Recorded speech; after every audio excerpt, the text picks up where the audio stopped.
know what extrinsic and intrinsic is that right? Motivation was. I didn't really know what it was, first of all. So extrinsic is whenever you're motivated by kind of like outside sources, like kind of money or like status, I guess, reputation. And intrinsic is whenever like you really want to do it just for you. I kind of realized that I'm a lot more extrinsically motivated than I am intrinsically. But like one thing that I am motivated about, like by myself, as a sophomore in high school, I was trying out for the basketball team. And I really wanted to make varsity. Like all my friends were going to be on varsity, so I worked really super hard because I really wanted it. Like I really wanted to be on varsity. So that would be extrinsic motivation. Do you think that your self-efficacy had any part in you making the team? So, yeah, do you remember what that was from the conversation? Yeah, it's whenever you are like, you're self-confident, right? Yes, like, you believe that you it. can successfully complete the task. I think my situation, I really needed to be self-confident in myself because I think sports, like, you need to know that you're kind of good, you know? I think that how I viewed myself as a player, like, really helped me make the team.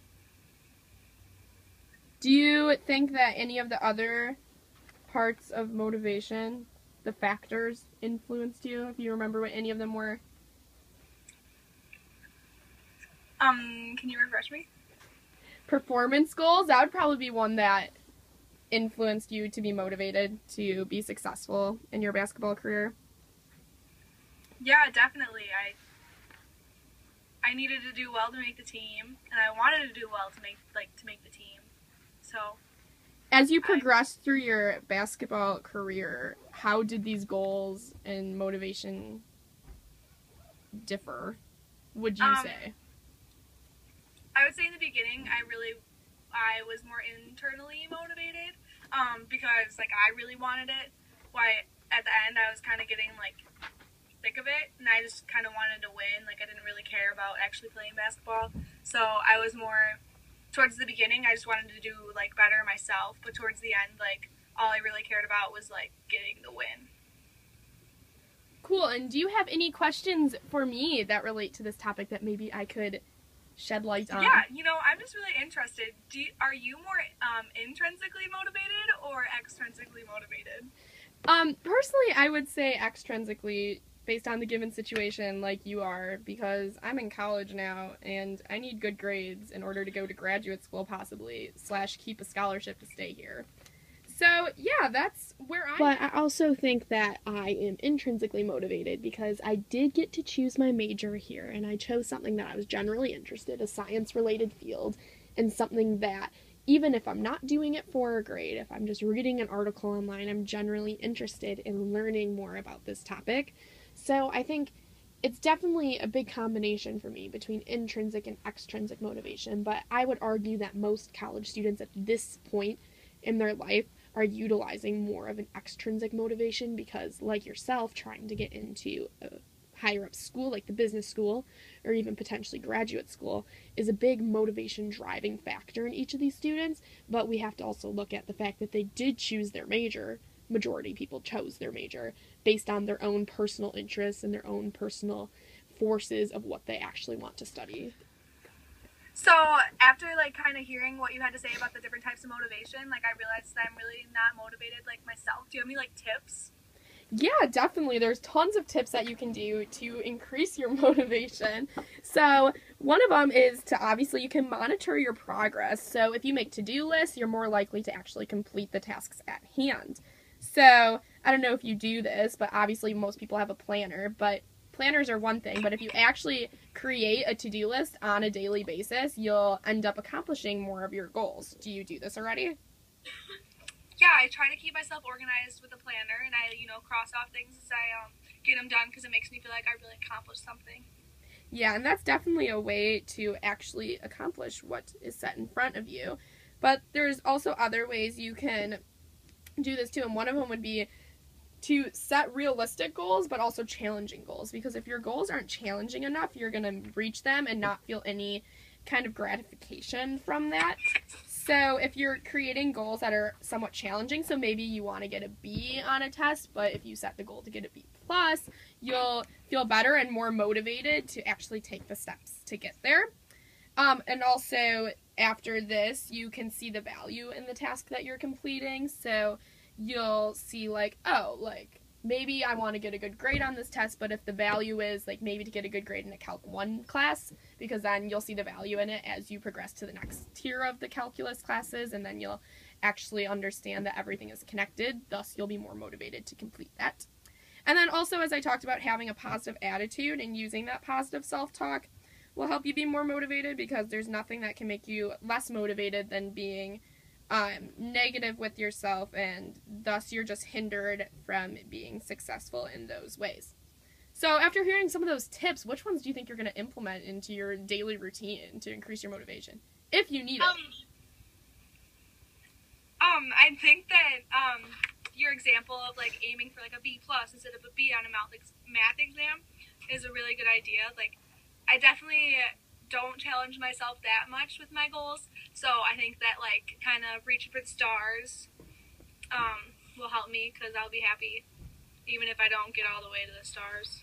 And one of the ways to make these goals actually concrete would be to write them down, because most goals people think about and then nothing actually happens with them. So if you make them concrete by recording them, you'll be more likely to achieve these.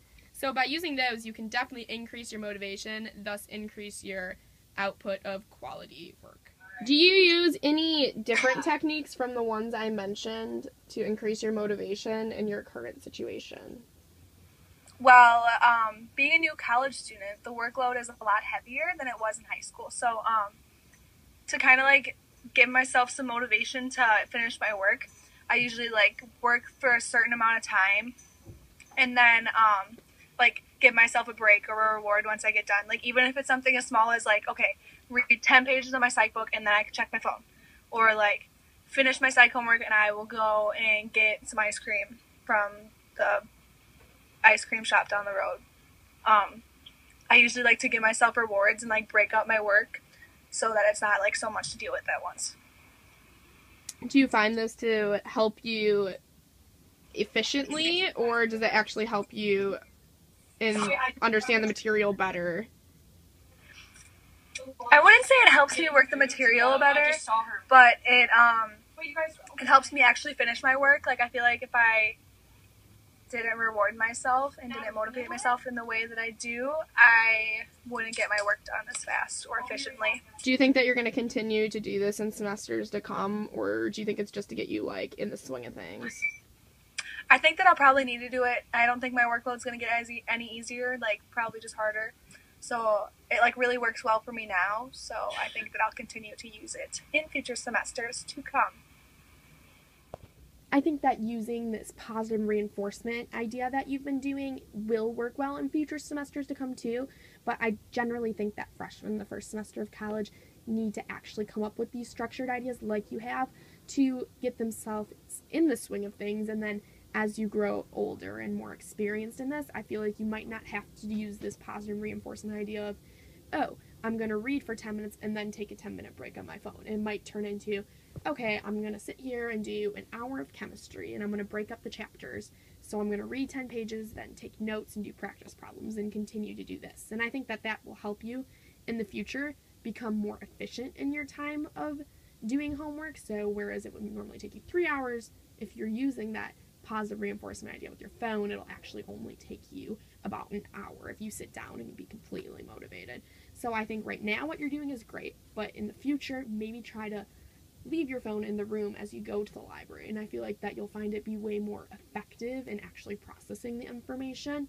And it might be hard at first, so definitely start where you're starting as long as you're getting it done, and then go from there. So I know previously, briefly, I talked about mastery goals versus performance goals, but those are just two branches of the overlying theme of goals in general. And goals in general really goes in hand with motivation.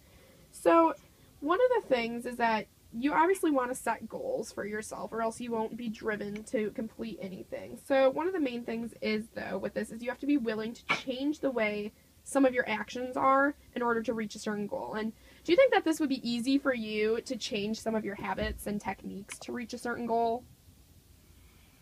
I don't think it would be very easy because I've used the same techniques for a very long time, but I think it would be worth it in the long run. So that's one of the hard things that people have is actually being open to the change. But if you're briefly open to the change, a lot of people believe like in hand that they can't change or they don't want to change what is at hand. So if you can get over one of these hindrances, you'll definitely be able to be like on the right footpath to actually achieving a goal. So besides that though, some people don't know what they would change or how they would change it. So let's just kind of do an example right now. What is one thing in your life that, like a goal for yourself in your college right now? Well, I didn't get directly admitted to the business school, so I'm trying to get into the business school for sophomore year of college. So do you believe that you can achieve this goal?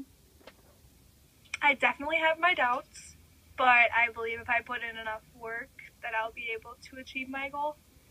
So, one of the things is that you obviously won't receive immediate gratification from this. Like, this is obviously a long-term goal.